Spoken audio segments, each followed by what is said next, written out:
What is up, and welcome back to another episode of So There's That. I am your hostess, doing the mostest, Kivanshi, and we are here with the Vampire Lestat, episode 5, titled New York. It was directed by Levan Akin, written by Daniel Hart and Hannah Moscovitch. So y'all already knew that you was gonna be locked in for something crazy. And the director of photography is David Tattersall. So before we get in, because this is gonna be a long ass episode, we locked in. Go get you some snacks, get you some popcorn, get you a notepad, open up your notes app or whatever it is, because we are diving in, and this honestly might be the longest podcast episode for this season, because my lord. So before locking in, trying something new with the hair. So I had already did my hair. And as y'all know, Queen Akasha is here. And, so I wanted to see okay, can I do my hair like that? What we looking like? What we looking like? So instead of the Aaliyah homage, we're gonna give it to Sheila this episode with the hair. But y'all know, we're practicing because Comic-Con is around the corner. So what are we gonna do? And who else is asking what they're gonna do? Lestat. Y'all, this episode is crazy. This episode is so crazy. I have so many notes. Oh my God. So yeah, bear with me. I like looking at y'all. I like talking to the camera, but if y'all see me looking down, I gotta read it. It's just so much going on. So first off, we are opening this episode and Lestat is making albums for the vampire, and Sam, the vampire Sam, is on production. Christine is out. Gabriella has taken over for all the legal matters, the booking, managerial things, and all of that. Last episode, she effectively convinced him that, the vampires need you and they look up to you and, make more, right? Same thing TC is screaming inside of the booth, make more. And she's like, what does that even mean? So we got all of these things going on. And we are doing the narration and we're talking about the posthumous album and the faking of his death and making it easier. So with the whole incident that happened with the shooting, it looks like, okay, we are faking the death. We're saying Yarda, it was a whole thing. The band is coming out with an album. They got all of these unheard vocal tracks and everything that's going on, right? But then I asked myself, which death though? Because the whole Failures album, again, going back to episode 1 and how far in the future we are, we're assuming that Lestat is faking his death with this documentary thingy that's going on. So it's what death are we talking about, narrator? What death are we talking about? And then we also bring up the infamous concert, and y'all know the concert when Lestat gets snatched up. And before we get into the show, so this is all before the credits and everything, we get a line which I'm gonna address way later, but I, Amel, digress. If you didn't read the book, specifically The Queen of the Damned and the Vampire Lestat, it'll go over your head. But don't worry, non-book readers. I'm going to get into who the hell this person is anyway. And also, we find out in this narration that Lestat hired Sam because he already faked his death before, was working with the Talamasca, doing all those other things. And it's a sort of penance and punishment for his role in the trial. And so then Lestat says, Strengthen your tie, inflate your lips, be it facial or labial. We are going to trace my self-taught musicianship back to its weird and haunting origins. That's right. I'm finally going to talk about the queen. Y'all, what a way to open the episode. Okay, so Lestat is re-recording different songs, and he says that he's searching for something in the music, so death then life, right? He's criticizing what each instrument sounds like. It's not hitting the notes and the things that he feels it needs to hit.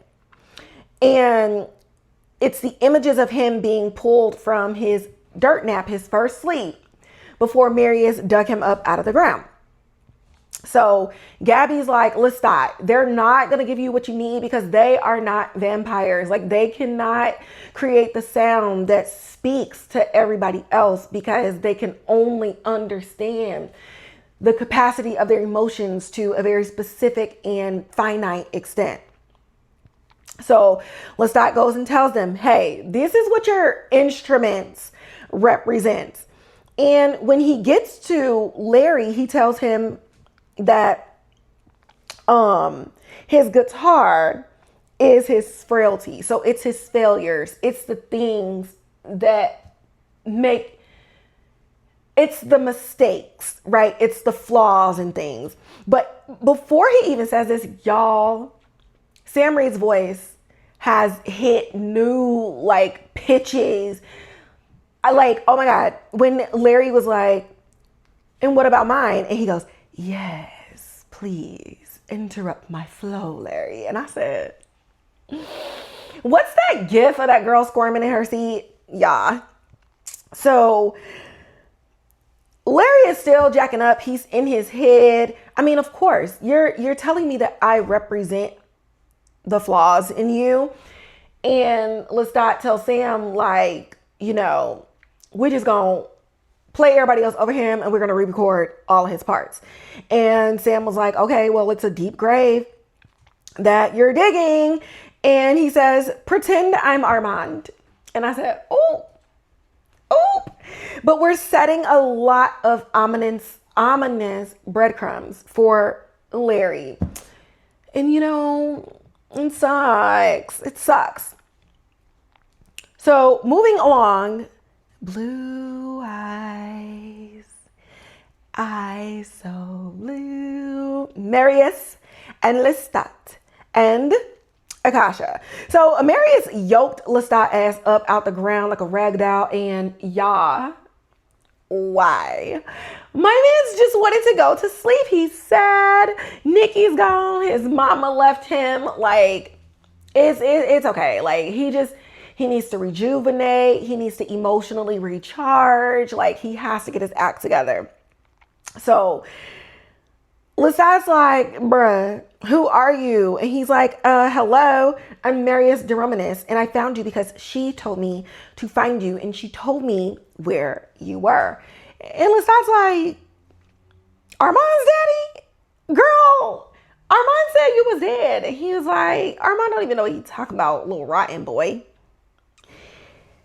And we're going to get back to that because Mayor, y'all already know I want Armand in the gang to beat Marius's ass. So yeah, anyways, I digress.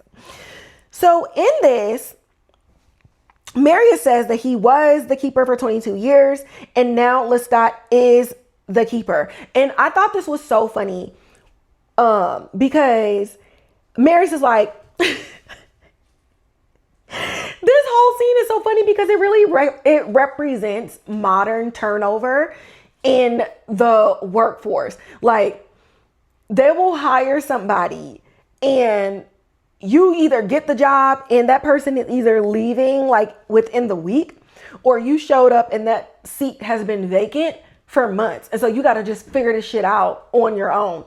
So he snatches Lestat out the ground. He's like, hey girl, been keeping her for 22 years, but now she wants you. And that's crazy because I have built up so many vacation days. Listen, babes, I'm gonna go to Spain. I'm gonna go to Egypt. I'm gonna go to Panama.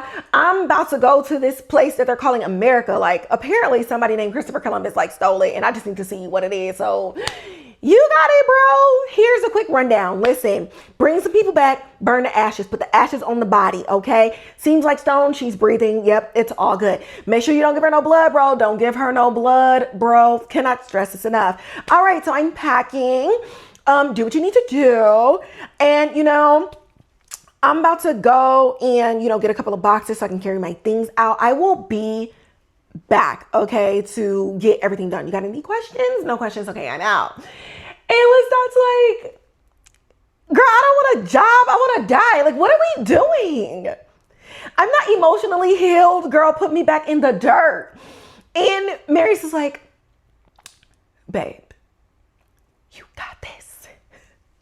You can do this, my guy. You are worthy. And, you know, it's in this moment where, you know, Lestat has been given his first affirmation ever in his life. And so the emotional and mental resistance melts away immediately. And I felt sad because I don't know if Marius could ascertain this or if it was an accident, but it's like words of affirmation is the thing that gets Lestat to do things and to be pliant. And it's like, did Marius know that he could get him to agree to this by speaking life into him? Or did he simply say it because Akasha don't just be choosing people and she sent him on a mission to go dig this young vampire out of the dirt to be her keeper? So it's like, I don't know, but I just felt bad because I'm like, damn, that's all he ever wanted, you know? And then like, he gets it, but like, he don't really know how to do this job, girl. He don't. So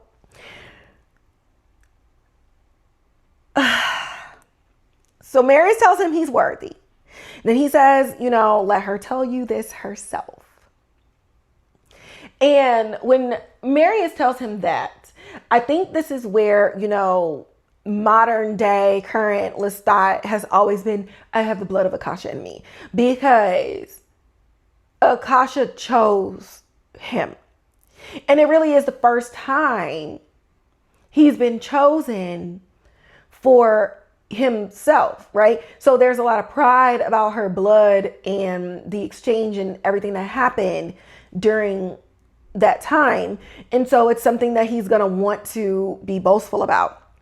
And then she speaks and it's so sexy, and Lestat is terrified because he's like, girl, he said that you was alive, but like, words? So what is this thing? And I love how slow it is, because in the books, it's like the way that they describe her movements and the way that her voice comes, she moves.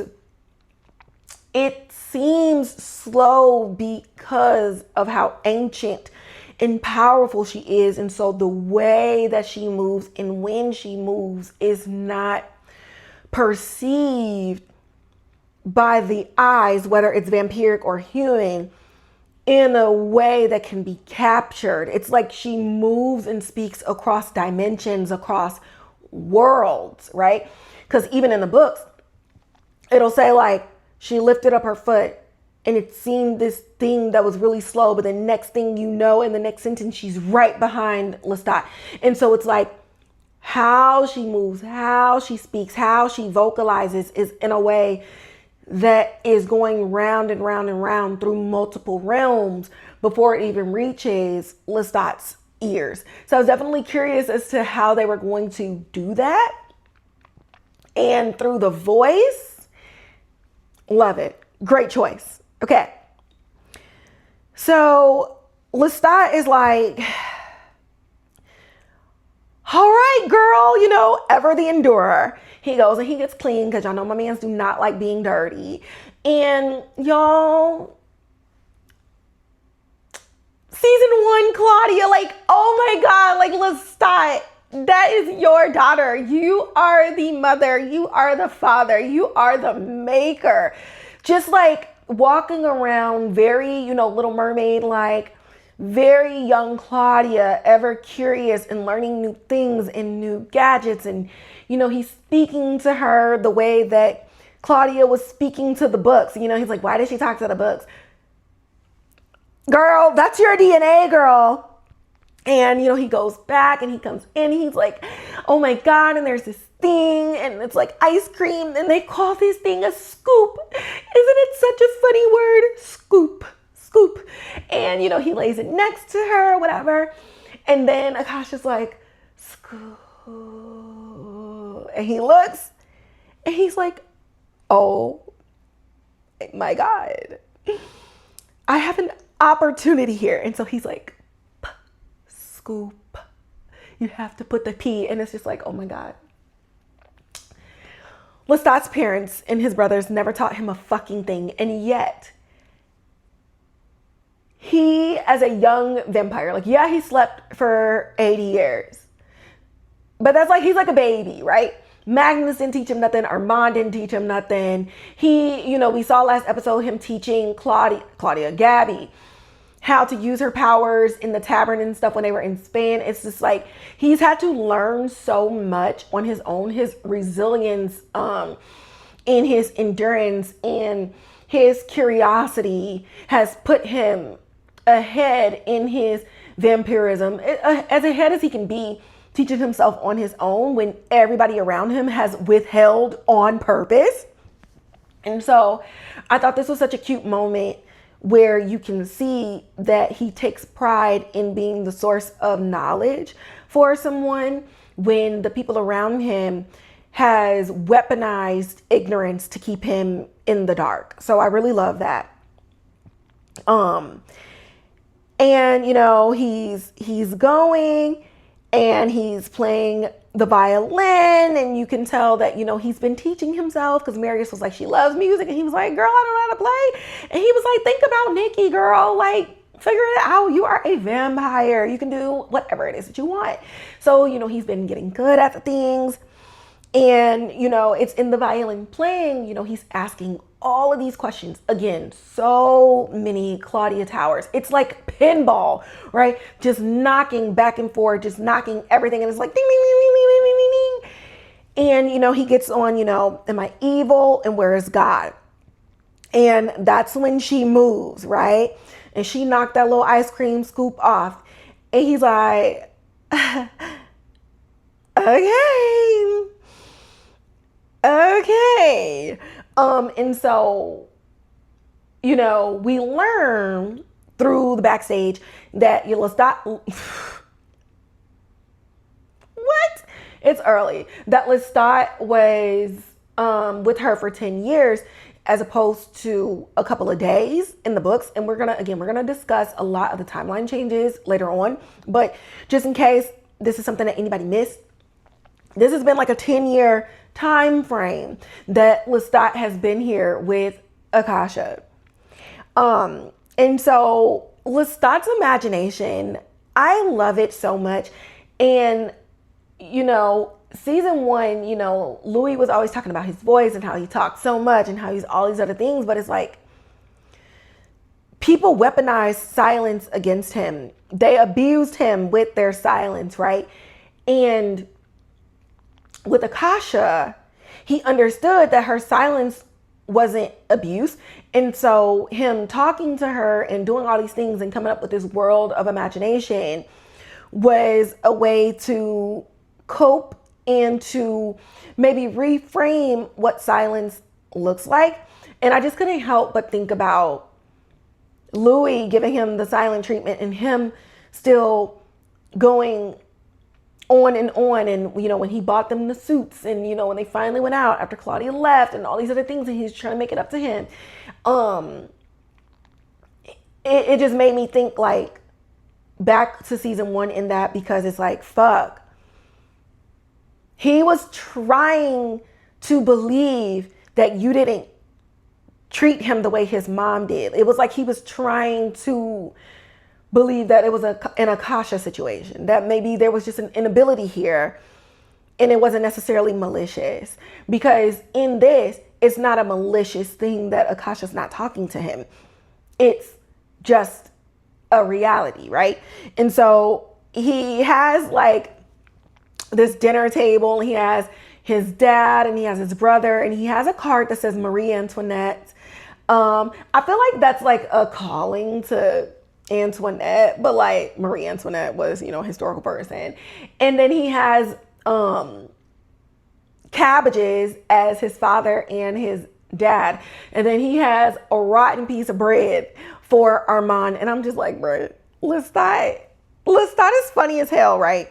Magnus is at the table. It's basically like a dinner table full of people that he can't stand. And the whole time he's like talking and he's doing all these other things, Akasha's like tapping, tapping, tapping, tapping, tapping. And the music is going on in the background on the gramophone. I don't know if that's historically correct, but yeah. And then she's finally like, no voices, like, girl, shut up, girl. And maybe she didn't mean it to shut up. Maybe the music was there to drown out all of the sound because they were celebrating the new year. And then the Lestat is talking after she speaks, and he comes over and he cuts his finger, he paints her lip and gives her lipstick with his blood. And then he quiets her hand gently. And I said, Lestat, ever curious and curiouser, because literally the first lesson was don't get this girl no blood. And so the record scratch, he's upset. He's like, oh my God, I just want to make her happy. I just want to do all these things. And you hear all the noise and everything in the background. And Lestat is not registering what's going on. And again, he has been hearing, but it goes back to when I say like Akasha moves outside of normal time and space. So she's up, y'all, and she's like, God, Lestat's like,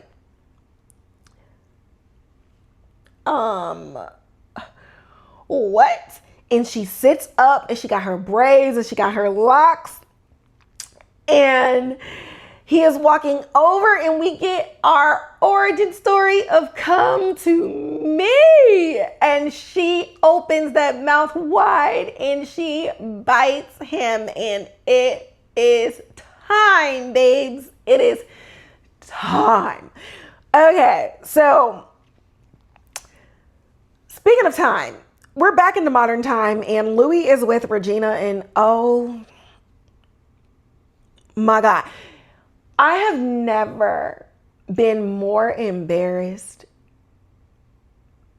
by a fictional character in my life than I have been when Louis de Poindulac in this episode. Like, I don't think I went off on Louis last episode. When I tell you Louis gave me the ick, he gave me the ick this episode, y'all. So he got Claudia out here with this cosplay fetish bullshit. And this girl with this terrible fucking wig. I love how the terrible wigs is like, it has to be an inside joke. Has to be an inside joke. This girl wig, I mean, just flipped, turned upside down and around. And Regina's like, oh my God, like, isn't she great? And it's funny because, what is it? Claudia, bitch, y'all got me calling her Claudia. Regina opens this up and she's like, I missed you, brother. And he's like, I missed you too, sis.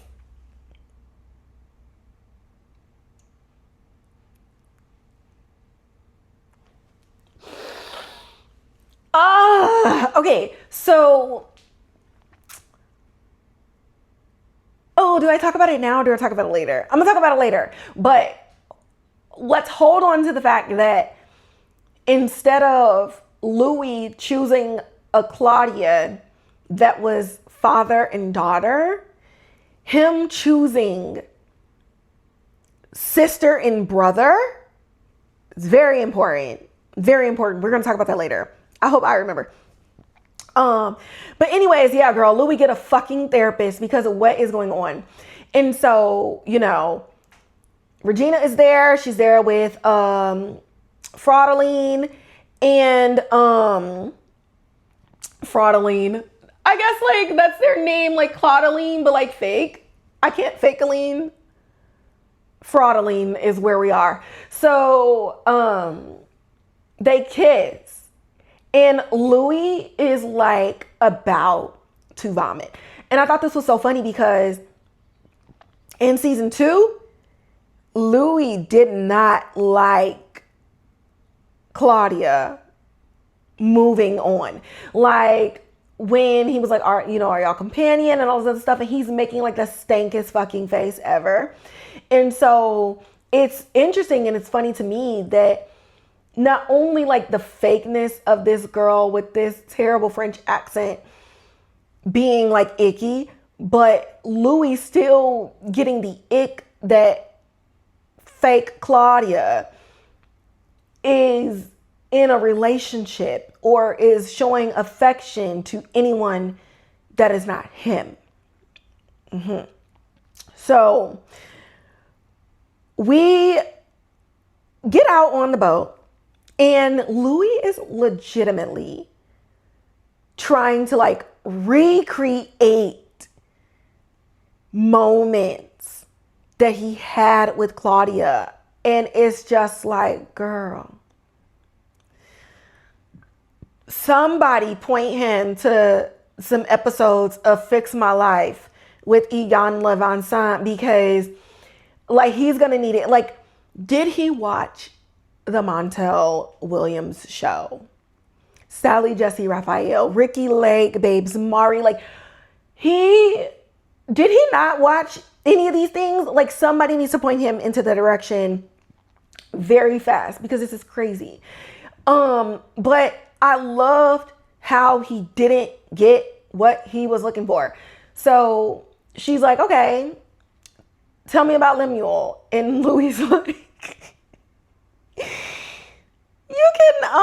you can drop the accent, right? Like just not, like just don't do the accent because it's taking him out of the fantasy of it all. And it should. I'm glad.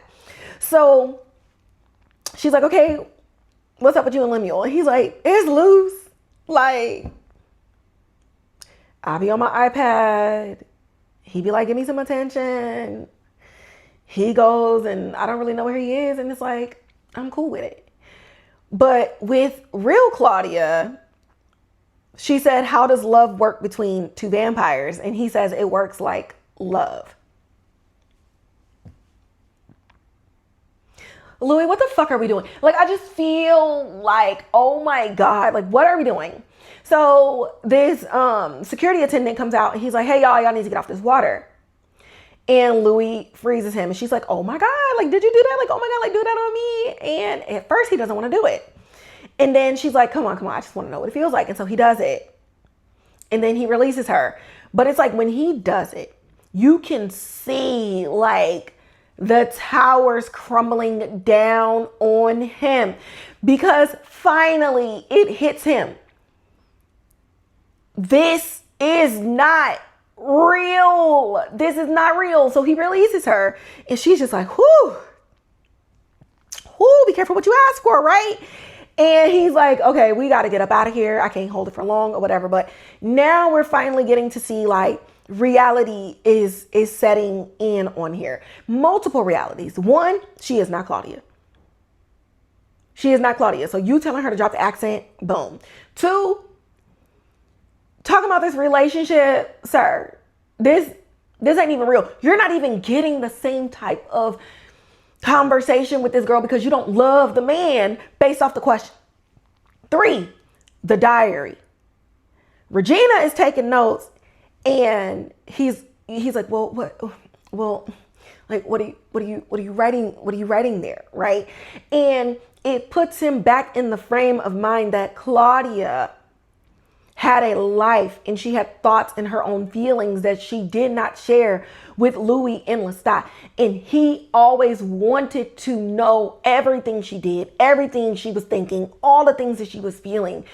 And it was an invasion of her privacy. You stayed inside her mind even when you was around your husband, building this emotionally incestuous relationship with this child, constantly keeping tabs. And it reminded me in season 2 when Claudia was at home by herself, and she has on a dress that Madeline made. She got her some wine. It's like one of the first times you see Claudia being like a grown-ass woman.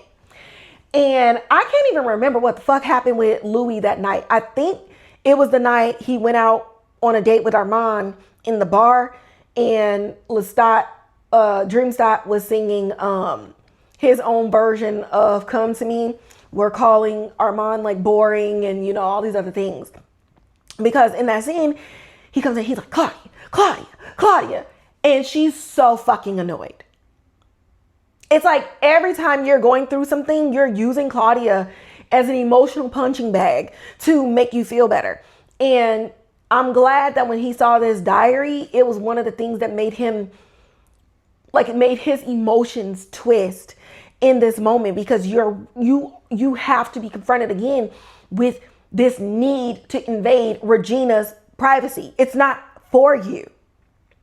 The same way Claudia's diaries weren't for you. They weren't for the theater to exploit. Like, none of these things. And you keep finding ways to violate her. You should be disgusted. Speaking of disgust, man, Armand, oh my God. So Daniel is out here interviewing people. You know, we're getting all the posthumous, you know, Lestat is dead, all these other things. And he's interviewing people on the streets. And he comes across this man with these glasses on. And you can see, like, through the sunglasses that, you know, it's another vampire, all these other things. And Daniel is getting, like, his information. And that's when the guy is talking. And then, like, it's this ominous tone. And he's starting to say something. And Daniel's like, wait a minute. You talking about me? And it's Armand's fuck ass. Like, sir, you have found the worst possible way to express that you're in love with Daniel and, like, all these other things. And it's just like, does stalking someone for 52 years mean that you're actually in love? Like, I mean, I guess for Armand, it's like a lurking thing. But I was just like, girl, does Daniel need to cuss you out again? Like, maybe he was turned on. Maybe he was turned on by it. You know what? He was. He had to have been. Because this is crazy. This is crazy. So Armand ambushes Daniel. And Daniel is pissed. But then he's like, well, prove to me that you are in love with me. And I said, oh my God. You know what? Every relationship has its origin story. And, you know, this monologue and different events of memories that Armand gave definitely, like, slingshot devil's minion in our faces in this episode. And one of the, I guess, softer things,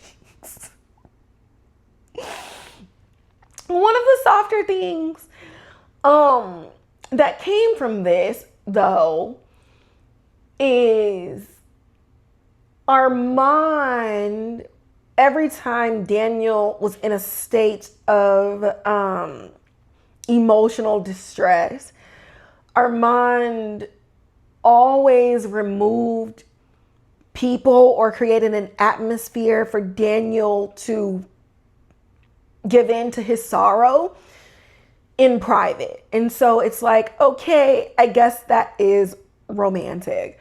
And Daniel's like, okay, girl, well, if you was following me and doing all this other stuff and watching me sleep with other people and shoot up and cry and, you know, lose my marriage and my daughters and all these other things, then where was Louis, huh? You cheating ass bastard. And he was like, girl, Louis was there getting the play-by-play.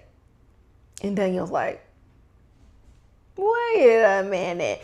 And I'm pretty sure he had a memory of Louis in season 1 when Armand was getting when Daniel was getting too close and Louis tapped into the Florence in him and started telling Daniel about his life. How would he know that if Armand wasn't going back and telling him? And Armand was like, did I write this down? Okay, he says Louis was waiting to hear the details, how he's methodically cruel, and that Daniel is wearing the same horse blinders with Lestat. And again, when Raglan told Daniel, you're scared of Armand, you need to be afraid of the other one. And I feel like everybody's hinting at Louis' danger. And again, it's been in the books. Even Akasha was like, girl, Louis is the worst one. And I love that Roland and Hannah are continuing Louis' story. Even when Jacob was like, how are we going to continue this? Like, I'm cool with season 1, season 2. And I love that they're going into the books and they're continuously giving us these things about Louis and about how evil Louis actually is. And it makes I need to see an evil Louis. I need to see it. I think Louis, going back to Louis being stuck with wrestling with a human morality as a vampire, it makes him an unlikable character right now. And not unlikable in the sense of hate. I love that I don't like Louis right now. I don't necessarily don't like Louis because of just Louis, but it's Louis' choices at trying to cling to being the good guy and trying to cling to I'm better than everybody else around me. It's his connection to being pompous. It's his connection to his arrogance and his superiority complex as it pertains to him thinking he's better than the other vampires around him that makes him right now an unlikable character to me. And it's like when he's doing his most evil acts in season 1, when he was being mean and ripping Daniel to shreds, I was like, yes, shred him to pieces. Be evil. Be evil. That is where I love Louis the most, because y'all already know I feel like Louis being a black vampire, it's like Louis needs to give in to the part of him that needs to destroy the very systems and people who would still rather see him as a black man dead. So, I got my own thing. I got my own thing with Louis. But going back to Armand saying this to Daniel, it makes me excited for season 4, season 5 to see Louis doing some diabolical shit. And yeah, I look forward to it. And speaking of looking forward to things, Armand's being in love and, I can give you half of your life back and you can walk in the sun but not like Sophia and Lestat, but then babes, I love you. And it's like, Armand, you fucking manipulator. And with Daniel, it's this moment you wonder, fuck it. Armand, you are not it. Oh, how do I put this? Armand is so clever at manipulating situations and bringing people to thoughts and conclusions that they think they came up on their own. So him dropping the Sophia and Lestat relationship in the middle of this weird ass confession, but then saying I can teach you how to walk into the sun. It was so unsubtle that it's like, girl, you just wanted to gossip with your man. Relax. And he tells Daniel that Sophia is Gabriella. But Daniel absorbs this tea, and then he goes back to, wait a minute, I can walk in the sun? Bitch, why didn't you say that first? But I feel like him doing this on purpose, it just was unsubtle. And Armand is the most subtle creature out there. Subtle as hell. So it definitely makes me wonder, how is Armand manipulating Daniel for his needs as well? And in this, he weaponizes love too, just like Gabriella. So you're no different in this situation. You know what? Armand and Louis was a match made in fucking Dante's Inferno, bitch, because y'all are weird, bro. I just never saw it for them until this episode. Like, this episode, the way that Armand was kind of like manipulating Daniel in this situation, the way that Louis was with Regina, I'm just like, I see how y'all was getting off on stalking. I see how y'all was getting off on stalking Daniel. Like, yeah. I got my water because I'm not even halfway through this episode. We've been talking for 41 minutes. Yeah, I gotta hydrate, bitch. Okay, so we're in the recording studio, and again, the band is like, make more, you know, and those were some of the things that we heard with the voices in the last episode. And all of this is going on in the background, and Lestat's like, Gabs, why did you leave me? And she was like, girl, pick one, win. What do you mean? And I'm like, bitch. But in this moment, right, she lists all the times that she left him. But there was a moment that she brought up when he was 3 years old, and he was walking around and he's collecting sticks. And she's like, you know, you picked up the 9,000th stick that day. And I'm like, what does this stick do? And I love this moment. I love this moment so much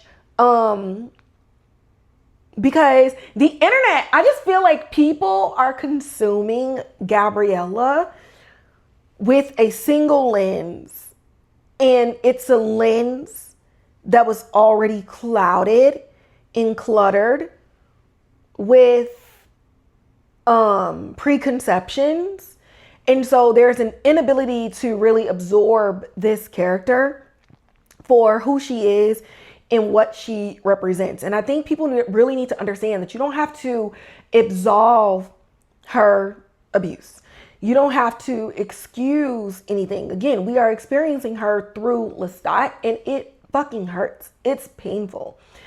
But throughout every episode, Gabriella in every frame has always carried her abuse, her trauma. Every time. It just doesn't look like Lestat's. And I think one issue, I think there's many issues, but I think one issue too is that people subconsciously want Gabriella to process her abuse and the trauma that she experienced as a child and being forced into a marriage. And I can only imagine that she was raped every time she got pregnant, in the times that she didn't get pregnant, in the attempts to get pregnant and bear that man some kids.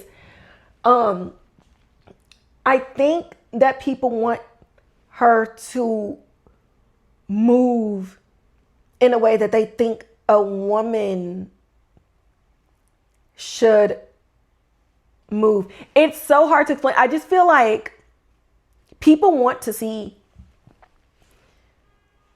women in distress. Like, I'm not even gonna hold you.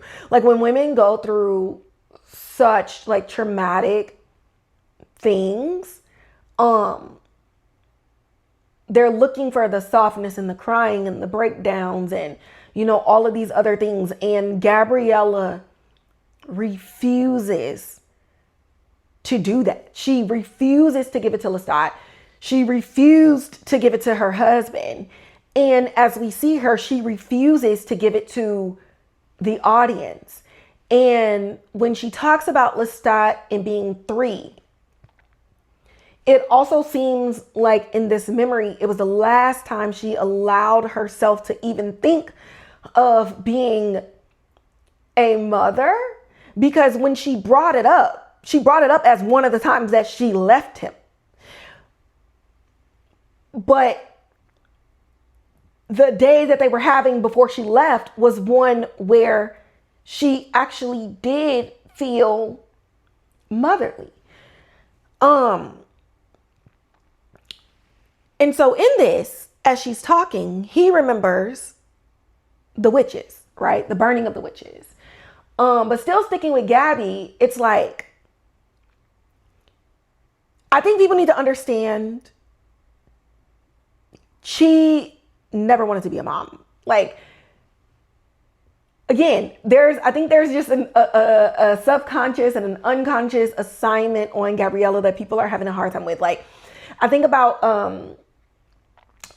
I used to watch like Ricky Lake, all of that other stuff. And they would be like a teen mom and all these other things. And they'd be like, oh, do you regret having a child at 15? And they'd be like, I love my son so much. I love my baby so much. I would never. And I remember Tyra Banks had somebody on her show. I know y'all. How did Tyra get into the Vampire Lestat recap? And she asked this girl. The girl had a baby at like 14 or 15. And she was like, do you regret having a child so young? And the girl was like, I love my baby so much. I would never change anything unless that was Lestat. And Tyra was like, I'm not saying that you love or don't love your baby. I'm asking, do you regret when you had this child?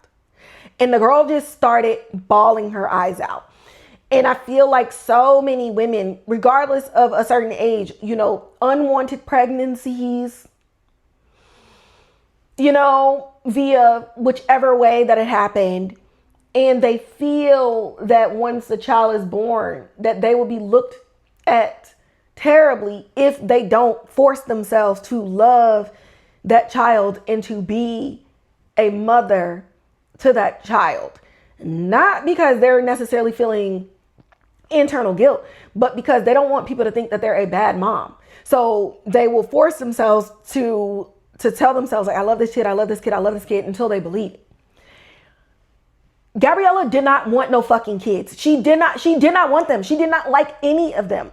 And so it's unfair that a lot of the hate towards her comes because people feel that out of all of her children, she should have loved Lestat like a mother. And so then you just be like, well, of course she should have been mean to the other kids, but Lestat, no, like Lestat was the most like her. She should love him. That should have been her wake up call to being a mom. No, she never wanted to be a mom. Why you think them other kids probably treated her the way that they treated her? Because she was terrible. She hated them. Why do you think they treated Lestat the way that they treated Lestat? Because they saw that she was the nicest to him and they got the worst of her. And so they resented him for it. And again, why do you think she keeps running away? Because Lestat is the only of her children that makes her think of that motherly guilt.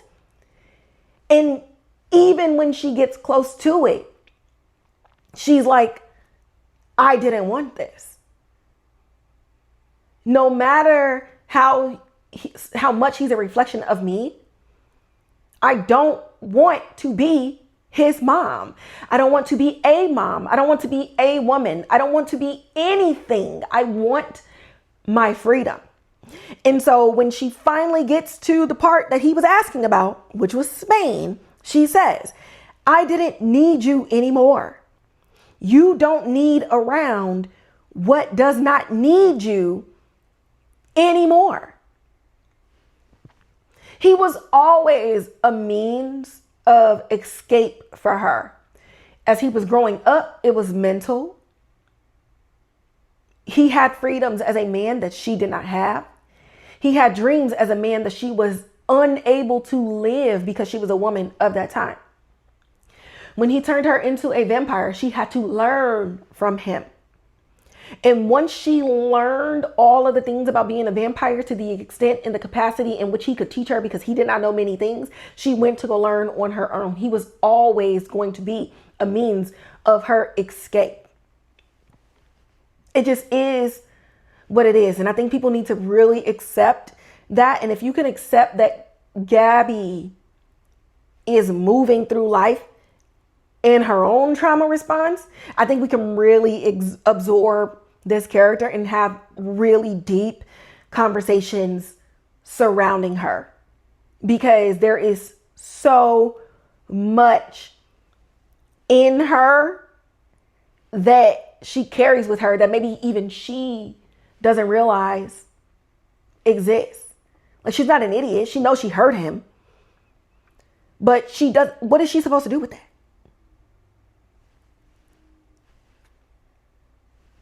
What is she supposed to do? So Lestat changes from son to lover in this moment, because he says, I know what gets you to stay with me. So he kisses her as a lover. And he asks, do you need me now? And she says, I do. But y'all tell me if it was just me. At first, she's like hot and bothered a little bit. But then she looks pissed to me. She looks like she too is a victim of the same sexual manipulation that she put in to the relationship, because she does not want to need him. And he don't want to need her. But in their copulation is where all things are stripped and they're able to experience a connection that takes them away from their own loneliness. And so it's like in that moment she realized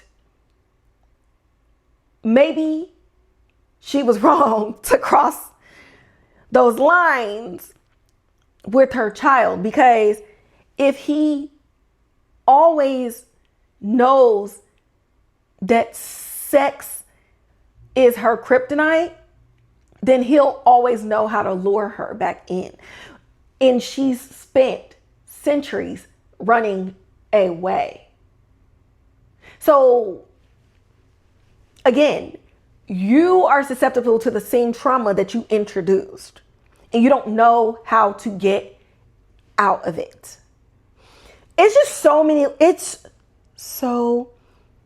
many layers. Okay, so Lestat gets up, goes in the booth. We laying down them tracks and them lyrics for Big Boss all over again, you know. Who dies and who stays alive. And Lestat's like, this is sounding real regular. Like, nah, we need it. And we get the most jackass moment of the season. Lestat is dressed like when a helicopter parent is teaching their child how to ride a bicycle for the first time, and they put them in all types of gear, every single piece of padding that you can think of, because you know your child about to bust their ass, but you don't want them to get any scrapes and bruises. So, you know, he out here just a mess. Does he have a scarf on his head? Yes, because we can't burn the scalp, babe. Like, I don't care what else gets fucked up when I run out here in the sun. We're not burning my scalp. And he's going outside singing this fucking line, and he eventually hits a note that shatters the glass in the booth, and his face is fucked. And he's like, moving on. And I'm just like, first off, the fact that Sam Reid, when he said that his voice was getting, I think he said it or Daniel Hart said it, that they were pushing his voice beyond limits that he knew that he had. One might think like, okay, Lestat is about to be singing some notes and da da da. Bitch, I don't think anybody could have imagined this was one of the vocal things that was getting pushed beyond the limits. But it was incredible, right? But also, you know what else was incredible? And I just thought about this is, I don't know. Damn, I'm trying to think. Was this over days or was this the same? No, I think this was the same night. Lestat healed pretty fast, y'all. I'm just thinking about this. Like, he was burnt to a crisp and then it was back like looking flawless. Damn. Was this a different day? Damn. One of y'all gonna tell me. I can't catch everything, okay? So he's recording a new song. He's in the booth and Baby Stat is out there reading. And Baby Stat is stuttering through a passage. And Lestat continues the passage for him. And I thought this was so sweet because it's like the physical and mental like version of what would you tell your younger self if you could talk to them right now. And so we're going back to the stuttering. We're going back to the source of Lestat's biggest traumatic moment in his life that caused him to retreat, right? And so he finishes the passage for himself and Baby Stat is like really excited. And I just thought that was so beautiful because we all run away from our problems and people tell us like, stop dwelling on the past and stop doing all this. You need to grow up. You need to do all these other things. But it's like a pivotal moment in my development was stunted. So while I have matured, I'm still reacting emotionally immature to certain things that are connected to this traumatic event. I must go back. And so I love that this was brought in here. And so in this, you know, he asks out loud, why did you bring me to the witch's place? And Sam's like, wait, what? He's like, I'm not talking to you. I'm talking to her. And Gabby's ass is not even in the room. And I felt bad because it's like he finally mustered up the courage to ask the question he's been needing to ask. That was the question he needed to ask, not why did you leave me? The question he's been trying to get at is, why did you destroy me? She destroyed him in that moment. Whatever it was, he went mute. And then he was afraid to speak. He was afraid to have autonomy. He was afraid to have agency because you showed him something for whatever reason. Whatever lesson you thought that you was teaching him. Because it was the same lesson that was taught to you. And we're just passing on trauma to our children. I like that he questions it because I think this becomes a moment where he is reflecting on the trauma that he passed to his own child, Claudia. And maybe a light bulb moment of, should I ever have another child? I will never do this shit again. And so, speaking of Claudia, Baby Stat is like, check your phone, girl. And who is blowing up his phone? One Thomas Pitty, he's a whore. First off, Lestat is so funny and he's so petty. And I feel like that wasn't Louis's name in his phone until after he pulled that shit in Detroit with the litigation and finding out that he was fucking Lemuel. Like, I feel like that is when his name got changed in his phone. So Lestat is wrestling with memories because Louis is like, I need you, please, Lestat, come, please come. And he's going back to Mardi Gras night. And it's like, the time that I needed you, the time where you could have made the decision to not murder me. I gave myself to you anyway, knowing that it would happen. And I feel like as Lestat is mentally going through this, and him thinking back specifically to Mardi Gras night, it's, I know whatever it is that you need may destroy me, and yet I'm walking into it anyway. And what did he say in season 1? Everything I do is for Louis. Everything I do, even to his own detriment. And it's just sad, bro. It's just really sad. And again, Louis had his seasons for us to be hurt and broken by how he remembered and experienced Lestat within his marriage and, you know, in Paris and stuff like that. And like, this is our chance to experience Louis as an imperfect person through Lestat's reality as well. And I think if we can all just be like, if we can all just remember, there's this person's side, there's that other person's side, and the truth is somewhere in the middle. I think we can absorb all of this information and be like, okay, the spotlight and interrogation was on Lestat through Louis' lens. Now the spotlight and the interrogation is on Louis through Lestat's lens. And like I said last episode, you can love him all you want, but Louis is a fucked up person. Like, he's flawed as hell, right? So Lestat tells Sam, I gotta go. Lay it down without me for our ears, not theirs. And Larry is a little down and out. Like, he's just been down. He's not been hitting these notes. And Alex comes over and tries to comfort his brother. And he's like, look, put your mitts on, do it in one take, and then rest. And I said, bitch, holy foreshadow. Everybody's telling Larry to rest, y'all. Everybody's telling Larry to take a break, y'all. And Jesus Cristo. So Lestat is in the car with Louis, sitting outside the diner. He's opening up about what he's been doing. And I'm not even gonna hold y'all. Lestat look a little bit disgusted. I'm not even gonna hold y'all. Like, I'd be disgusted too.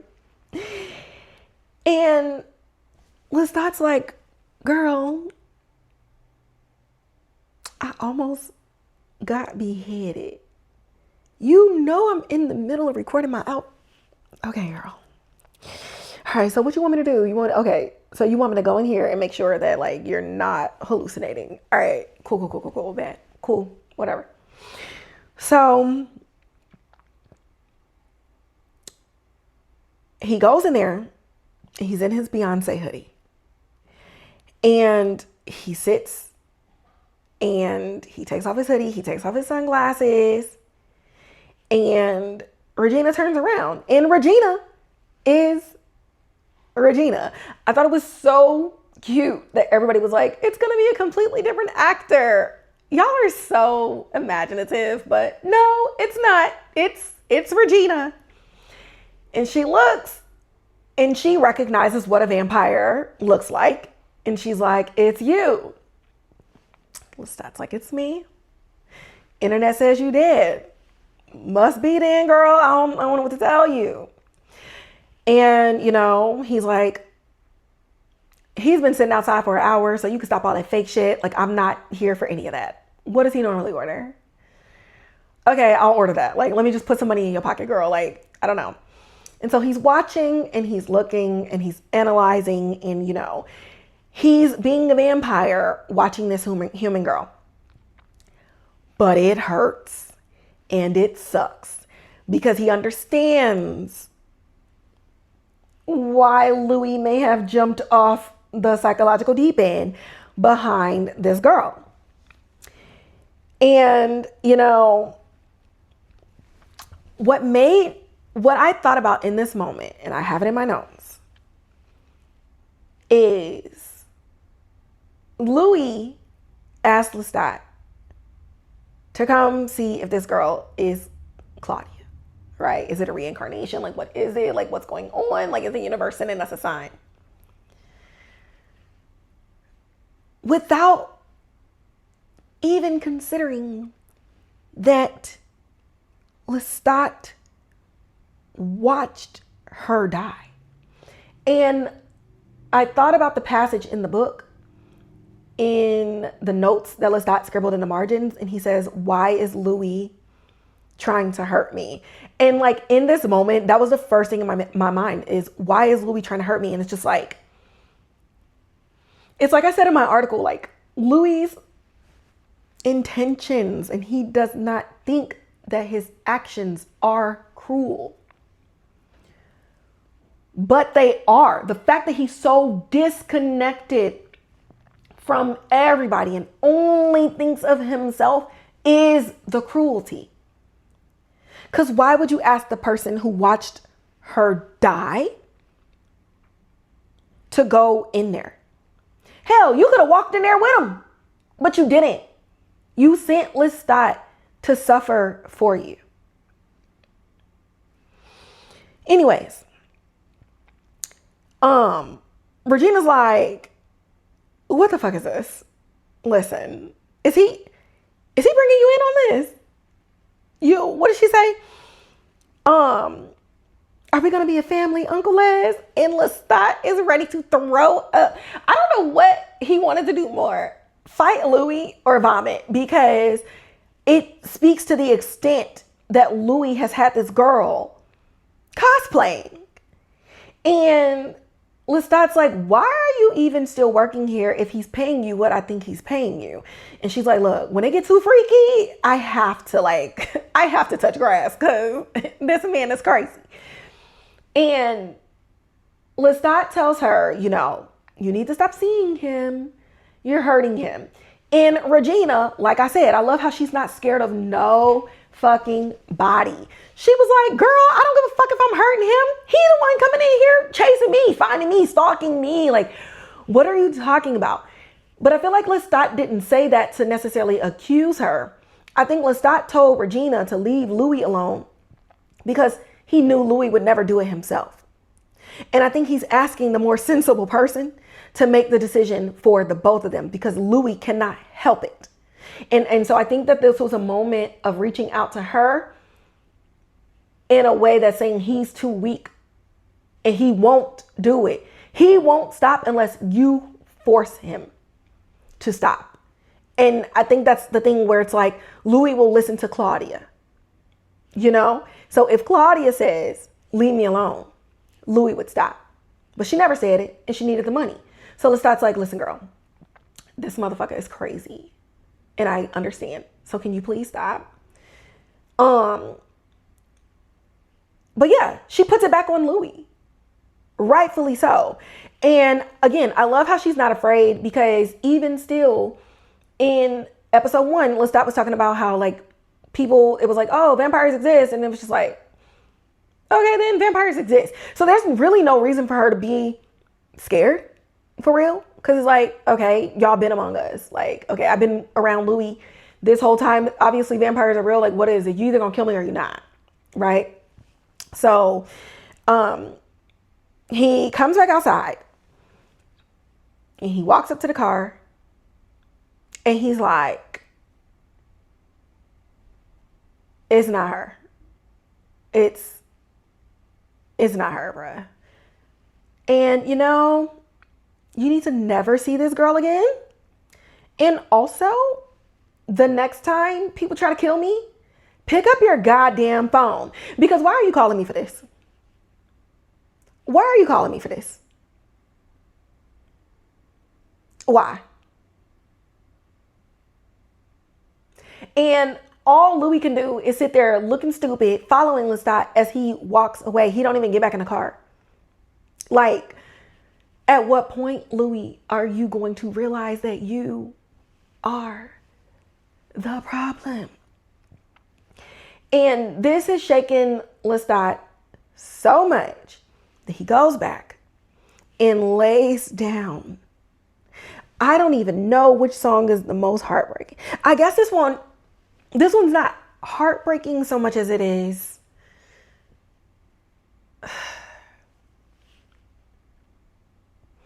what's the word? I think Stained Glass Eyes is the first time Lestat allows himself to genuinely mourn Claudia. And like I said, the lyrics of every song are the book. So when everybody's like, I hope we get to see Lestat's memories and what it was really like with Claudia, and all of these different things, and it wasn't volatile, it wasn't all these other things. His lyrics speak to the part of the relationship where he fell in love with her as his daughter. And I love the first line, "The day you were born, I was shaken like a leaf on an old oak tree." And Claudia walks in as a muse, and it is not an angry Claudia. It is the Claudia in the dress, the one that they wore that Christmas when they were finally getting along. They were hunting together while Louis was still, trying to be a snob or whatever about how they got their food. And it was the same Christmas that they played piano together. And, the next line, "Then you stayed like a thorn, red roses raining down till they flooded me." And those two lines really capture her turning, like the real version of her turning. Louis dragged her in that house. He did not want to do it. He knew what it would cost all of them, not just her, if he did it. In the thorn piece, I feel like it was regret, because he's like, her life will never be full, and I knew I shouldn't have done it. But the red rose is flooding me was he could accept the pain of gripping the rose stem because the beauty of what bloomed outweighed it all. And Claudia is the evil of his evil. Like, that is his daughter.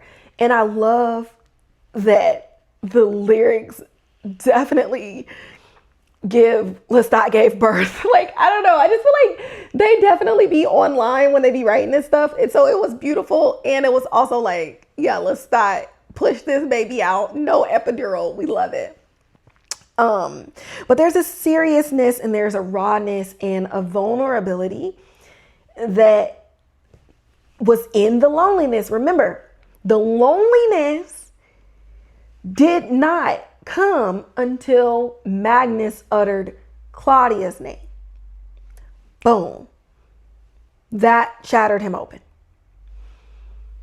Louis with this Regina shit, him seeing it and seeing her and being like, it's not her, there is no second chance for her to be here, is like him being like, she will always be with me, even though she does not walk this earth anymore. And so I feel like that's what this song is. And the memories of her burning and looking at him, I think one of the lyrics is, "You didn't turn away." And then the ghost coming and playing with him all over again. He acknowledges in the song where he let her down, but he always loved her. And this really destroys the whole Lestat came to Paris just to watch us die. Like, it destroys that completely. And I don't think that her coming as a muse in the soft way that she did, I don't think that's anything where Lestat is like, I wish we were this way. I think it was actually that way. The way he was remembering and writing the lyrics, and he's smiling and giggling and all of these things. Like, he wronged her and he harmed her. But there were other sides. And I think those are true sides. And even in the movie Interview with the Vampire, we saw that. Like, he doted on this girl. So yeah, I love that we got that through here. And even Sam is sitting there, and I mean, my man is thrown back in the memory. You know, he is full of regret. If I was Lestat, you'd be working for me too, babes. You'd be working for me too, because you saw her turn to Lestat, and you saw Lestat see her. Everybody watched her burn, and you just ran away. Yeah, babes. I hope you feel like guilt for eternity. You can actually go bury yourself too. Like, you can. And so the song is beautiful and everybody loves it, but they're like, this don't really sound like us. And Lestat's like, we're going to re-record everything anyway. It doesn't even really matter. And Larry's like, you know what, girl? I actually am tired. I quit. Don't fire any of them. Y'all got it. I'm out, right? And TC's like, okay, look, he been on the fence. Anyway, fuck it. We here all night. Let's do it. And Gabby is laughing because she's like, girl, y'all ain't recording it. It needs to be done by vampires. Like, have y'all not been catching these hints? Our ears, not theirs. Like, what's up? Alex said, all right, bet, boom. Cut his hand. Salamander's like, fuck yeah. Cut his wrist. First off, the way that Salamander cut his wrist, I said, girl, are you trying to commit suicide? Like, what is going on? TC's tapping her neck. She's like, hey, fuck it. Like, fuck it. We here with you. We ride with you. Like, it is what it is, right? And he's like, look, I know y'all are eager. I know that you enjoy all the tricks and tips and shit that we can do as vampires. Before you continue on with whatever it is circling around in your minds, let me just tell you a story about the blood in my veins. It was on the shores of Spain when a great love left me for the umpteenth time. And Gabriella's like, girl, you could have left that shit out. And we're back with Akasha.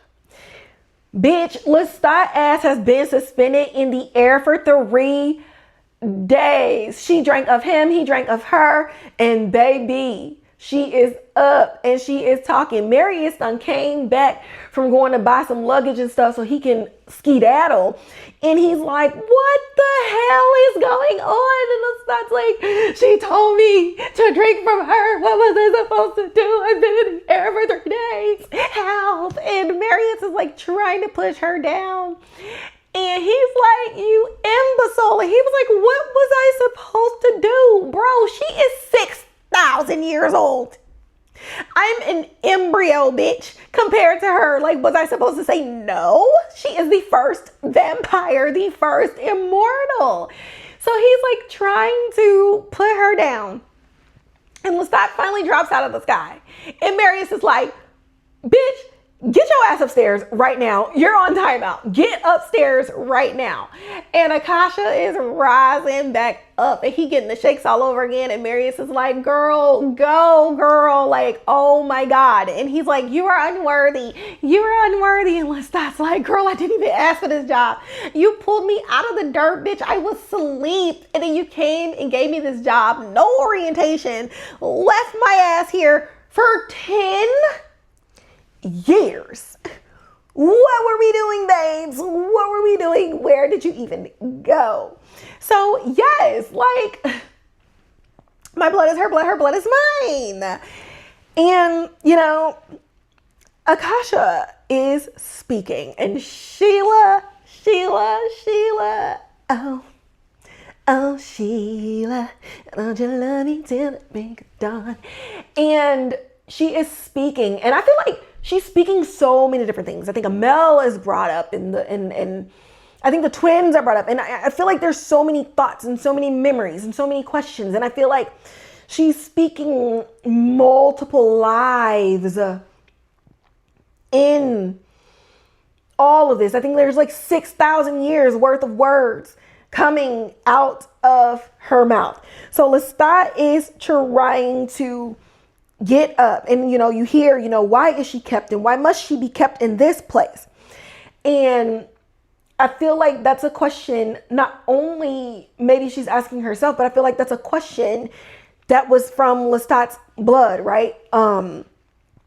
It's in her, and she is the first vampire, and if everybody is affected by her, then it's maybe safe to say that she can feel all of them through their blood because she is the mother. And Lestat is trying to get up the stairs, bro, but she got a hold of him. She is sitting back up and she is speaking that shit. She says, I am the girl. I am the god. I am the voice. I am the sun. I am the night. And I am her. And I am she. And I am the answer.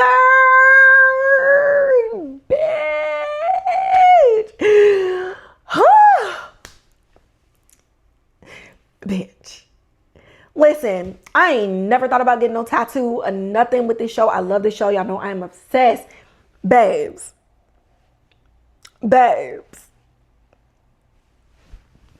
She ate that. So we're back in the van, and Lestat's like, this is a metal sun that's inside my veins. It will drag you into depravity and reward you with regret. And you really understand, especially with the thoughts and the memories and, Louis falling and all of his violence. It's the thing that he cannot control. You think about when he is fighting with Louis and he's like, I don't want to fight with you, Sherry. Like, there's a violence in him. And it gets passed down, and it aggravates and escalates all of the things that already lives inside you that is terrible. So it amplifies the good in you, but it magnifies like the worst parts of you exponentially. And he's like, y'all don't want that. And they're like, yeah, girl, that just makes me want it more. And so Gabby's fangs come out, and I'm just like, well, all right, well, yeah, that's it, y'all. Like, that's all she wrote. And before I move on, I feel like, I think Sam made one, Lestat made one, and Gabriella made one. I don't think Lestat would turn all three of them. And Gabriella's fangs dropped, so it's like, bro, I think she just was gonna do it regardless. But I think that each of them have one, which would make sense because if we're working towards a great conversion and we want to be able to scope out all of the different things, him making all three of them would keep him from communicating with them if they were in like danger or some shit. So it's like they lose the mental connection when they make one. But if each of them make one, they can still fill in all the gaps because they'd still be able to speak to the other using the mind gift. Just my thoughts, just my prediction. Okay. So Alex, TC, and Salamander are getting ready to give up their lives to the dark gift. And Larry's in the subway. And, he's chilling. He's like, man, I'm gonna go back home, catching a train to Montreal. Like, it is what it is. And this girl sees him and she's like, oh my God, like, you're Larry from the Vampire Lestat. Like, oh, I'm so sorry your lead singer died, but yo, like, that's so dope that y'all still have like his recordings. Like, y'all were so good. And Larry's like, I'm not in the band anymore. I'm just fucking tired, bruh. I'm just fucking tired. And so he's sitting there, the train's going by, we're doing all these other things, and Armand is there, and all you hear is, you're right. You do look tired. And Larry looks over and he knows who Armand is, babe. We just dissed you in a fucking crowd. He's like, you should probably get some rest. And Larry's like, rest. And jumps in front of a fucking train. So there's that, guys. So there's that, y'all. The frame on Armand's face in that moment. He said, fuck it. Don't nobody want to hear me read my 12-step letters. Don't nobody want to hear me read my 12-step letters. Fuck y'all. And this might get back from that damn song. And, but also, okay.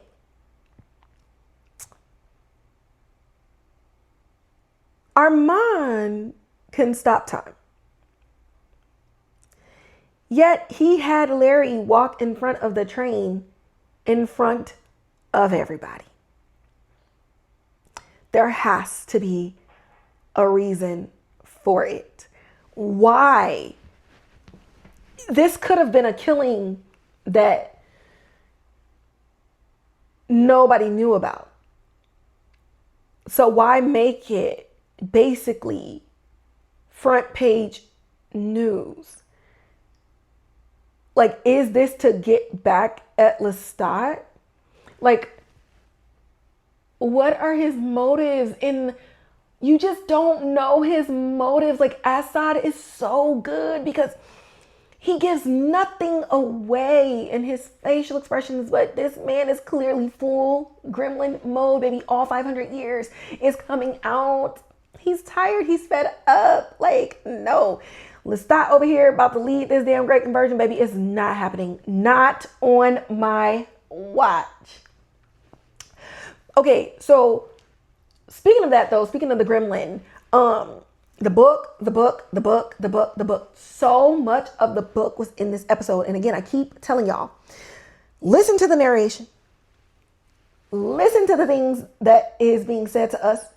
And then watch the things that are being said.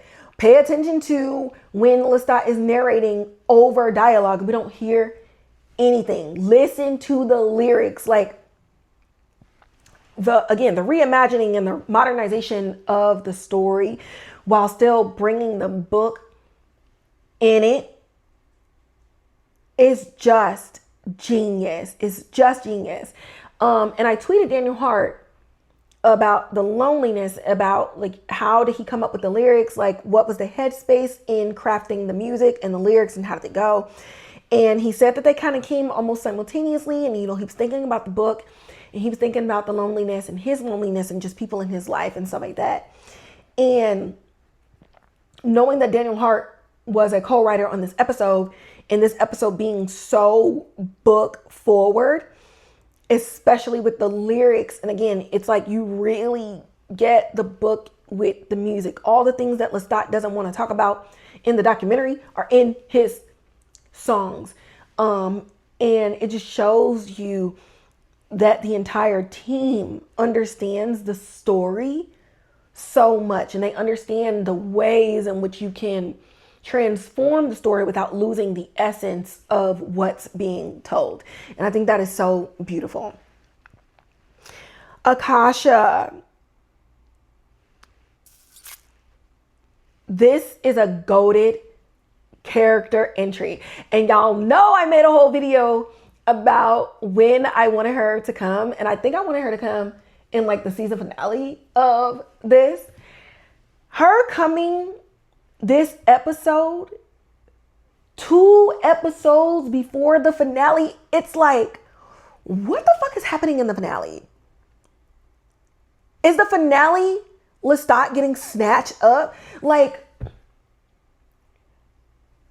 them bringing her in this early, the way that they brought her in, like the way that they brought her in feels like a climax, feels like a cliffhanger, yet there's 2 more episodes.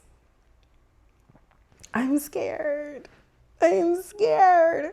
I also love the differences in Sheila's Akasha versus Aaliyah's Akasha. Like one, the white marbling versus the bronzing of it all. I love that. And it's just like a nice, it's just a nice detail to have and to really look at like the bronze skin tone. Like this is a black woman. Okay. It speaks to the scorching that happened, that was from the books when they were out in the sun.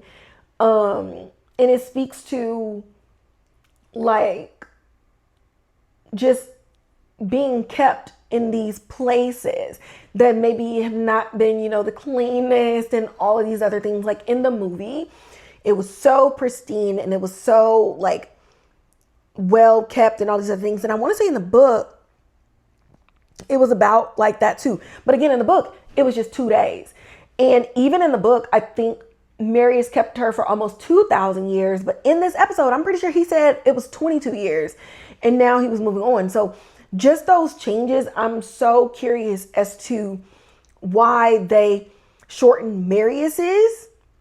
I understand why they would lengthen Lestat's stay with her from a couple of days to 10 years, because it speaks to the amount of blood sharing that actually went on versus the 2 days in the books. So it speaks to their connection. I mean, Akasha has not had blood in thousands of years. And so in the book, it's like, okay, she tasted his blood after 2 days and it's just like, oh, okay, whatever. She kills on kill. And all these other things. I'm about to go get my man. But when you have them together for 10 years and then the blood sharing happens, she's been listening to him. She's been learning him. She's been doing all these other things unbeknownst to him. And then she's feeding from him. He's feeding from her. And it's going back and forth. Now it makes sense why she would come seek him. Why his music would call her to him. It's more than just the music at that point. She is connected by blood to him in a way that she's not connected to anybody else. But shortening it for Marius though, and they even changed Marius's look. He don't have long hair anymore. He's not as youthful or anything. He looks like a Caesar, like head breast or whatever, you know, those things. And he looks like Daniel. He looks like old Daniel. Parallels, connections. But yeah, I love that. And I also love with Akasha, the braids. Like Aaliyah's was very Aaliyah. Aaliyah was known for straight hair. She was known for like these iconic makeup looks just in her videos and just like a sleekness and things. And with Sheila's Akasha, it's the braids. It's, I mean, you're talking about this being that's been immobile, like black hair naturally locks. And, you know, it's twisted and braided up. And then I started thinking, was Marius doing her hair? Was Marius doing, oh my God, I forgot to water this plant. Sorry, squirrel moment. Yeah, it made me think, like, was Marius like keeping her roots moisturized and stuff? Were you putting shea butter on it? Like, were we getting like the oils and things? Like, what's going on? But it was cute and it looked good. Yeah, I love it. I love it so much. That's all I wanted. I said, honest, I literally, there's a tweet. I said, I don't care about anything. Everybody's like, what do you want? What do you want in the Vampire Lestat? What are your things for the season? I was like, I don't give a fuck about nothing as long as Akasha is black. That's it. And the fact that they made her black and gave her like braided up and locked style hair makes it even better. I'm so excited to see if any of the girlies are gonna dress like Sheila's Akasha. And I know this is not her final form, but it's a great entry as well. Love it so much. Larry's fate being written in the stars this entire episode is crazy. And I want to say, like, in the books, Salamander wasn't really like that big of a role. So yeah, with it being TC, Alex, and Salamander, the dynamic of keeping these three band members as opposed to Larry, TC, and Salamander, because remember, Alex was getting ready to leave. I'm definitely curious as to the choices here, but I trust the team, so you know, you're not gonna hear me complaining. Louis's name. Okay, so I talked about this. Louis's name in Lestat's phone. Thomas Pity, he's a whore. And remember I said Louis being like, you know, Regina being like, I missed you, brother. And him like, I missed you, sister. So shout out to at Coffin Alafine on Twitter for pointing this out. I went to go do some research because y'all be catching everything.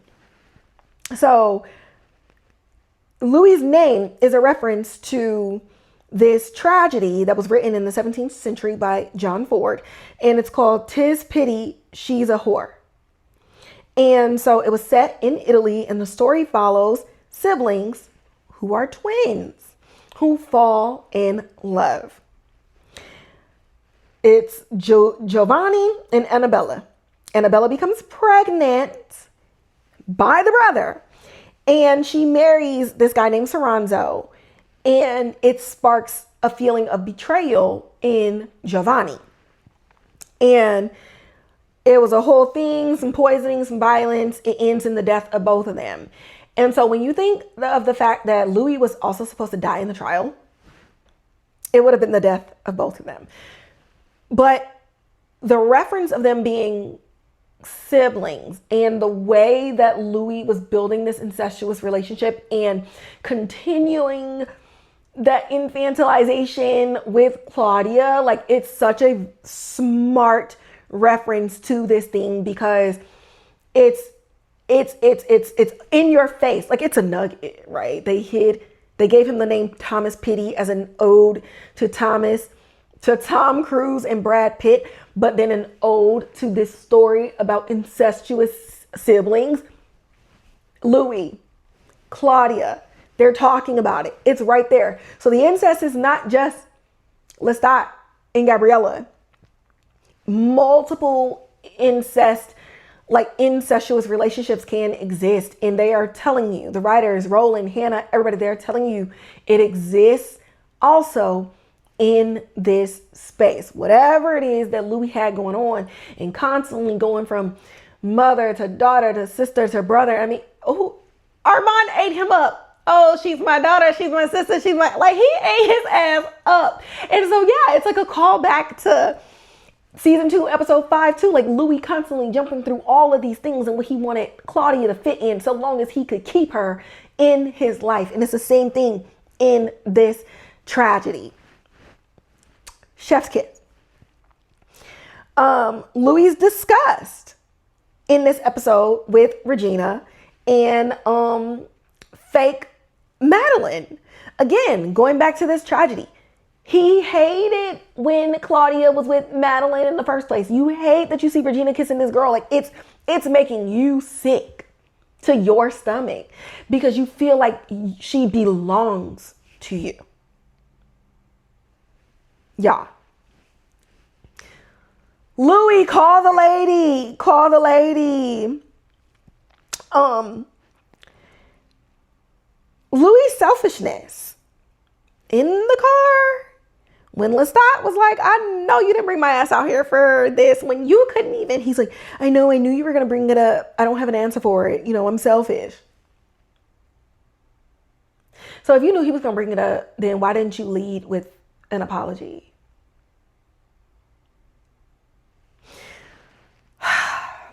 Anyways, Lestat knowing little things about Claudia, her hip, her heart murmur, like, y'all, that was his baby.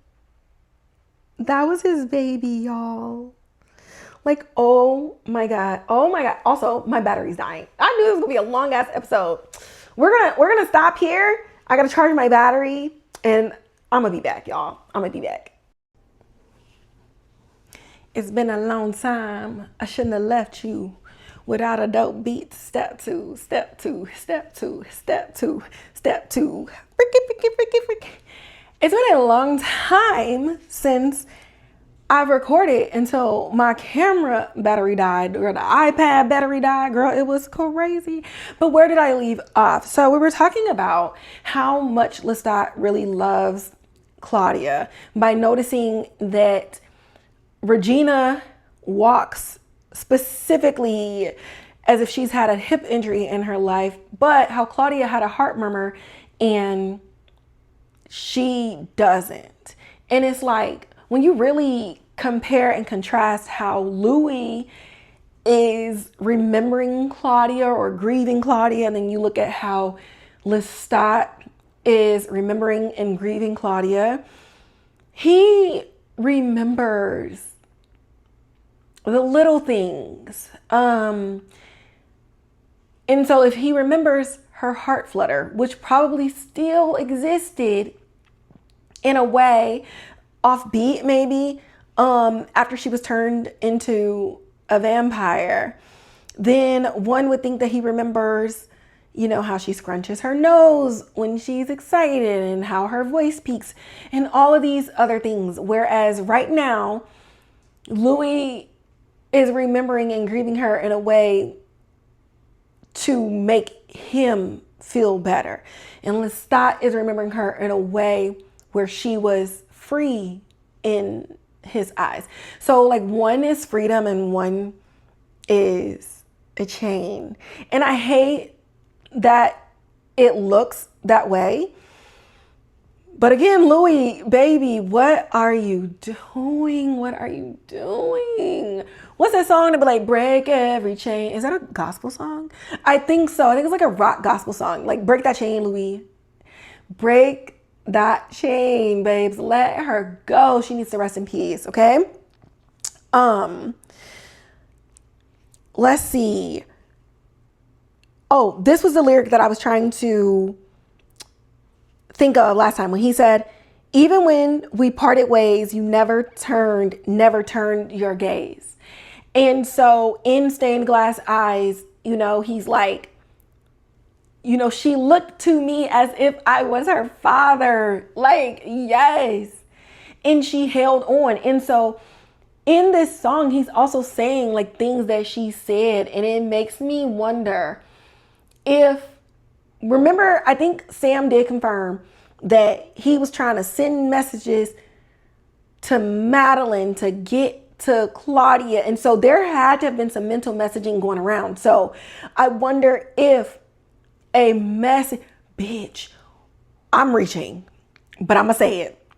What if Claudia sent a final message to Sam and Sam told Lestat what her final message was to him? Because the way these lyrics are going in Stained Glass Eyes, he's saying like, you told me, you know, don't do these things like you said, as in Claudia said. Bitch, what if Claudia sent a message and was sending out a message in hopes that somebody on the court would have some type of empathy, and Sam intercepted the message and he told Lestat, and he's working for Lestat not only because he feels bad, but because he also got something for Lestat to hold on to and to remember outside of her turning to ashes in front of his eyes. Bitch, I don't care if it's delusional. I don't care. I don't care. I'm holding on to it. I'm holding on to it. And I've held on to some things that people were like coming at me for and saying it was delusional. And the next thing you know, in an interview or in another episode or in another season, it was confirmed. So baby, Claudia sent the message. Sam intercepted the message, got it to Lestat. Boom, there. It's in my brain. It's real. Don't care.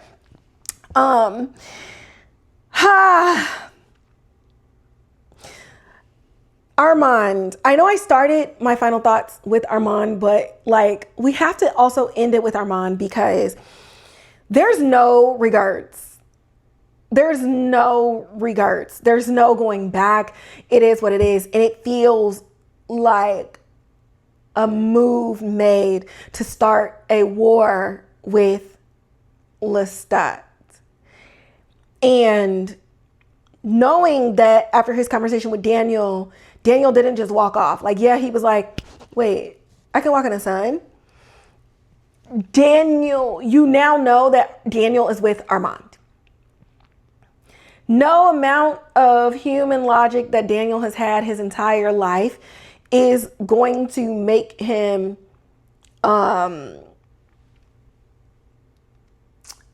what's the word? He's not going to be resistant to Armand. Armand has done so many things over the last 52 years. It's like, did Armand even plan? I don't know. Like, I don't know if he's that devious. Like, I don't think Armand ever planned on turning Daniel, but it also gives like, how much blood sharing have they done over 52 years that would make Daniel susceptible to him regardless, even if Daniel resisted in some way, shape, or form. So knowing that Daniel didn't walk away from him this time after this whole weird gremlin love confession, it's like, okay, if Armand got Larry to kill himself in the same way that he told young Daniel to rest, then what does he have Daniel doing? That's what I wonder. And, you know, my final thought, again, always going back to everybody's healing and everybody's lonely and everybody's just trying to get to the source of their pain. Armand needs to find out that Marius is alive. And again, we need to jump him. Like, Armand, AA is not the way, but you do need a therapist, babes, and we need to get to it, because you're taking your frustrations and your angers out on everybody but the person you deserve to do it all. This man has taught you that love is some weird God-like devotion and stalking. Like, he chose you, he held you captive, like he groomed you, he did all of these things. So you have this warped view of love, and so it makes his confession to Daniel even weirder, because it's like, you did the things to Daniel over the last 52 years that Marius was doing to you and however many other boys. And you look at it as normal. You look at it as love. And while I think it's like the closest thing to love, and I do believe that they're vampire bonded for whatever freaky fucking reason, because Daniel is freaky as hell too, it's like, that's still not the way. The same way that Lestat has to learn, like, this thing in him, he has to get a hold of it. Armand needs to get a hold of that thing in him, and the only way he's gonna do it is if, you know, he listens to the loneliness and be like, damn, Lestat, like, you're kind of right. And then he finally starts dealing with his muses, because other than that, we just never gonna see the light of day. But I love evil Armand. So just like Louis, I love an evil Armand. Stop pretending to be this thing that you're not. Lean into it. Lean into the monstrosity that you are, babes. It makes for great TV. So this leads me to my questions at the end of this episode. When and where the fuck are we in this narration? So going back, when in the beginning he says, I, Amel, digress. So non-book readers, I told y'all I was going to get this information to you. So Amel is the essence of vampirism that was first mentioned in the Vampire Lestat, as it pertains to how the first vampires ever came to be. So Akasha and Akin, they got set up, they were stabbed to death, left to die. There was this whole ritual and thing that was done. You had Cayman and Maharet, Mikhail, all these other things. They unleashed this essence, and the essence basically remained, and it was chaotic, and it was seeking something to get a hold of. So as Akasha and Akin lay dying on the floor, it was in the room with them, and it saw Akasha's soul leaving her body, and it was like, ooh, wait a minute. I think I might find a way to exist on this earth. And so he basically cohabitated her body and her soul and forced himself back into her. And because it fed on destruction and chaos and blood, as it got back into Akasha, that's where the blood thirst comes from, and therefore the first immortal vampire was made. And so Amel's existence and energy and essence is the sacred core. And so it becomes what do you call it? It looks for a host to reside in. And so when Macaire, who was it? Macaire, Maharet, one of the twins, ate Akasha's brain or whatever, then they became the host. And so, it just keeps going. But Amel's energy, when it connects to the host, it does have its own energies and feelings and hunger and thoughts and things that drives it forward. But Amel also ends up kind of getting hijacked a little bit about the emotions and things that live inside the person. So in Prince Lestat, in that book, Lestat is the host, but Amel becomes overwhelmed by all the feelings and things that Lestat already has within him. And so they kind of go down this little rabbit hole of things and stuff. And Lestat is the one that is the host and the guardian basically of the sacred core. So it's we know in episode 1, it's after Akasha in the concert, but then him saying, I, Amel, digress. Bitch, where are we? How many books ahead are we? What is going on? But again, it speaks to that timeline, even with the timeline of Marius keeping Akasha and the timeline of Lestat keeping Akasha. Did Amel kind of seep through in those 10 years or however long that they were doing the blood sharing? Or is Amel, are we here now? And Amel is taking over Lestat's body. And then knowing that Amel is basically chaos in essence, it speaks to the violence that Lestat is capable of and how much he really does have to fight his nature, that I think he's still understanding based on the blood of Akasha in him. So many things. And in my last question, when Armand told Daniel, I want to give you half of your life back. Girl, what does this mean? Are we talking being able to walk in the sun and so he can have a full day of life, a full 24 hours? Are we talking about giving him back his memories? What are we talking about, Armand? Again, you're dangling a carrot, but you're being so elusive that it makes somebody saying yes.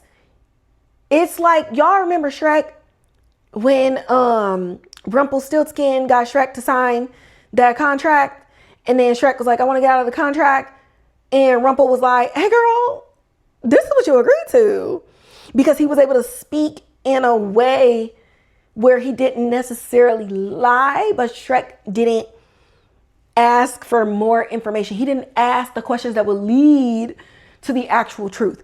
And so I wonder, with Armand saying, I can give you half your life back, what will Daniel agree to without digging for Armand's actual meaning?